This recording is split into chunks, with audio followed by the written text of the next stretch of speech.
नमस्कार विद्यार्थी मित्रांनो, आज आपण बघणार आहोत स्टँडर्ड 9चा प्रॅक्टिस सेट 4.5. त्याचं फर्स्ट एक्झाम्पल आहे which number should be subtract from 12, 16 and 21 so that resultant number are in continuous proportions. Answer आहे let the number x to added to each of the given numbers.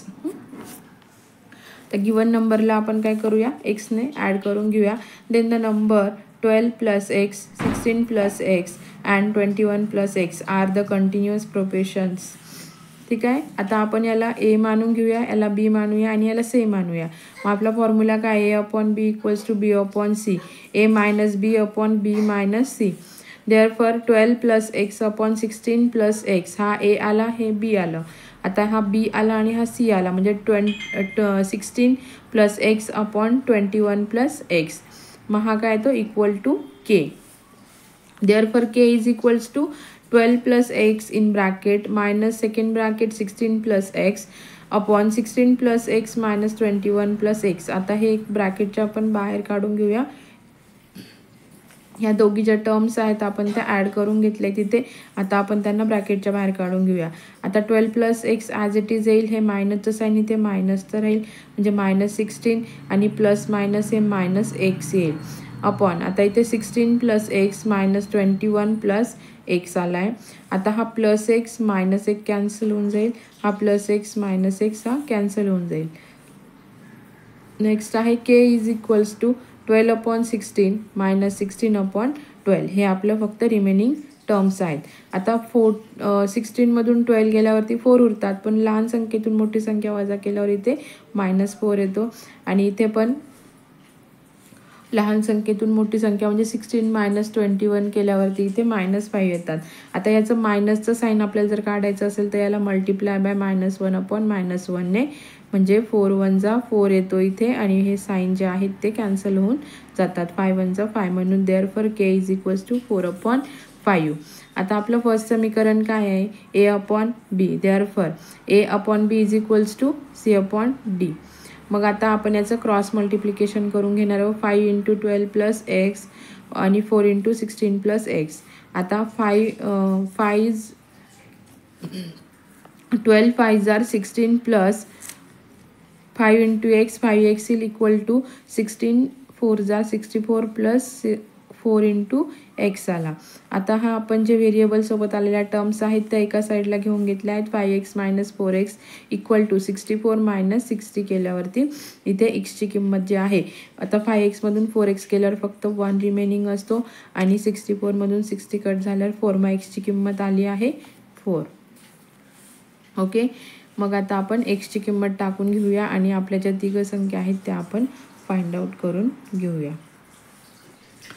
12 plus x, आता इथे 12 plus 4 म्हणजे 16 येते. 16 plus x 16 plus 4 केल्यावर इथे 20 येतो. 21 plus x केल्यावरती 21 plus 4 केल्यावर इथे 25 येतो. तर आपल्या ज्या कंटिन्युअस प्रोपेशनच्या ज्या नंबर्स आहेत ते आपले हे येणार आहेत. सेकंड नंबरचं एक्झाम्पल आहे if 28 - x in bracket is the mean proportional of in second bracket 23 - x and third bracket 19 - x, then find the value of x. आता आपल्याला हे 3 रेशो दिलेले आहेत. आता इथे आपल्याला एक्सची व्हॅल्यू फाइंड आउट करायची आहे. तर मग आपण जे दिलेलं आहे ते लिहून घेऊया सोल्युशनमध्ये. आन्सर इथे bracket 28 - x bracket complete is the mean proportional at 23 - x and 19 - x. आता इथे पण आपला a upon b is equals to b upon c चा फॉर्म्युला यूज होतोय. म्हणजे 23 हा a आला आपला, 19 हा c आला आणि आपण याला b मानून घेऊया. मग 23x - a हा a आला, हा b आला आणि हा c आला. Okay. b upon c a upon b. 28 - x upon 19 - x. Okay equals to k. मग k इक्वल्स टू, आता आपण हे दोघी जे टर्म्स दिलेले आहेत त्या आपण काय करून घेऊया, ॲड करून घेऊया. मग 23 - x minus 28 - x upon 28 - x plus 19 - x. आता हे ब्रॅकेटच्या बाहेर येताना यांचे फक्त साईन चेंज होतील. ते 23 - x प्लस 28 -28 येतो, मायनस मायनस हा प्लस एक्स येईल. इथे 28 - x आणि इथे -x हा मायनस प्लस एक्स आला. आता हे डिफरंट साईनचे जे सेम टर्म्स आहेत त्या काय होऊन जाणार आहेत, इथे कॅन्सल होऊन जाणार आहेत. मग आपल्याकडे राहतं काय 23 मायनस 28 अपॉन 28 मायनस 19. आता लहान संख्येतून ही मोठी संख्या वजा होते म्हणून इथे -5 येईल. इथे मोठ्या संख्येतून लहान संख्या वजा होते म्हणजे इथे साईन चेंज होणार नाही, इथे +9 येईल. ठीक आहे. मग therefore K is equal to -5/9. आता ए टर्म आपली ही आहे, बी टर्म ही आहे. मग आपण तेच याला मल्टिप्लाय करून घेणार आहोत C/Dला. मग therefore 23 minus x upon 28 minus x is equals to -5/-9.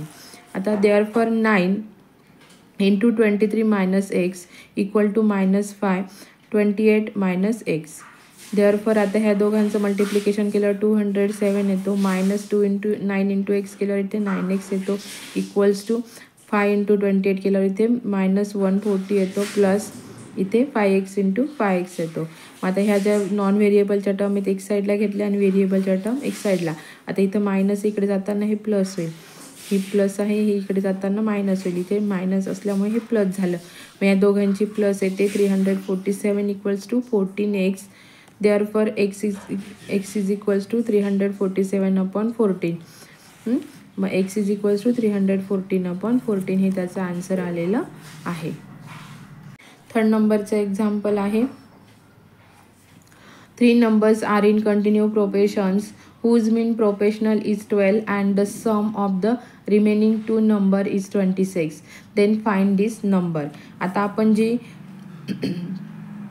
proportional is 12 आहे तो let 12 is the mean of proportional of x मानूया and 26 minus x घेऊया from given condition. आता आपल्याला याचा स्क्वेअर घ्यावा लागणार आहे म्हणून therefore 12 square equal to x into 26 minus x bracket complete equal to आता 12चा स्क्वेअर किती येतो 144 इक्वल टू आता इथे हा 26x इंटू 26 आला आणि x इंटू एक्स इथे एक्स स्क्वेअर आला.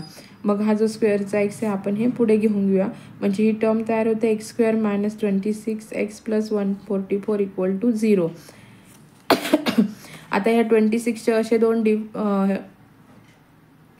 डिवायडेशनचे दोन पार्ट्स असे करूया आपण की ज्याची +26 आली पाहिजे आणि मल्टिप्लिकेशन 144 आलं पाहिजे. मग x square minus 18x minus 8x plus 144 equal to 0. आता आपण हा जो एक्स स्क्वेअर आहे हा आपण काय करूया कॉमन काढून घेऊया. मग हा एक्स इंटू आता ब्रॅकेटमध्ये घेऊया आपण x मायनस 18 मायनस 8 आणि x मायनस 18. मग आपली फर्स्ट टर्म ही येते x मायनस 18 आणि x मायनस 8 ही सेकंड टर्म येते equals to 0. Therefore x minus 18 equal to 0 और x minus 8 equal to 0.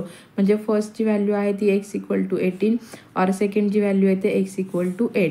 Therefore the required number are 18 12 8. Already 1 number आपल्याकडे दिला आहे 12 आहे, आपल्याला ते 2 नंबर शोधायचे होते. मग 18 12 8 और 8 12 8 हे म्हणजे 12 आपल्याकडे होता आपण 8 आणि 18 हे 2 नंबर शोधलेले आहेत.